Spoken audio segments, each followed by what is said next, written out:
दो भाई नदी किनारे मछली पकड़ रहे थे। तभी पास ही में डेरा डाले हुए लीसा ने उन्हें देखा और उन्हें संदिग्ध समझा।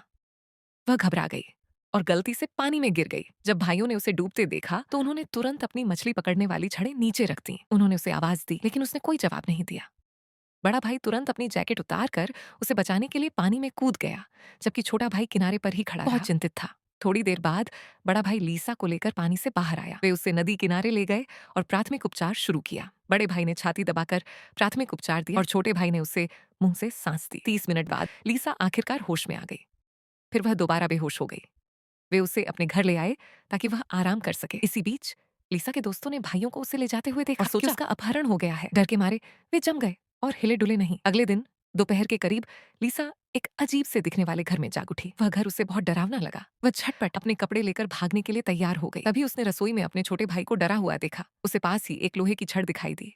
उसने उसे उठाया और भागने की कोशिश की। ठीक उसी समय छोटे भाई ने उसे देख लिया। जब लीसा ने दरवाजा खोला तो बड़ा भाई वहां खड़ा था, डरावना और गंभीर दिख रहा था। वह घबरा गई और उसने लोहे की छड़ से उस पर वार किया, लेकिन वह दरवाजे के फ्रेम में फंस गई। उसके गंभीर चेहरे को देखकर लीसा डर के मारे जम गई। वह जमीन पर गिर पड़ी, पास के एक खंभे को गले लगाया और रोने लगी। उन दोनों खूंखार दिखने वाले भाइयों ने उसे इतना डरा दिया था कि वह पेशाब तक कर बैठी। कुछ बातचीत के बाद मामला सुलझ गया। ये महज एक बड़ी गलतफहमी थी। छोटा भाई, जो एक बेहतरीन रसोइया निकला, उसने स्वादिष्ट भोजन से भरी मेज सजा दी। लीसा ने जैसे ही एक निवाला लिया, उसने जाने का इरादा बदल दिया। वह वहीं रुकना चाहती थी और धन्यवाद के तौर पर बर्तन धोने की पेशकश की। लेकिन छोटा भाई नहीं चाहता था कि वह कोई काम करे।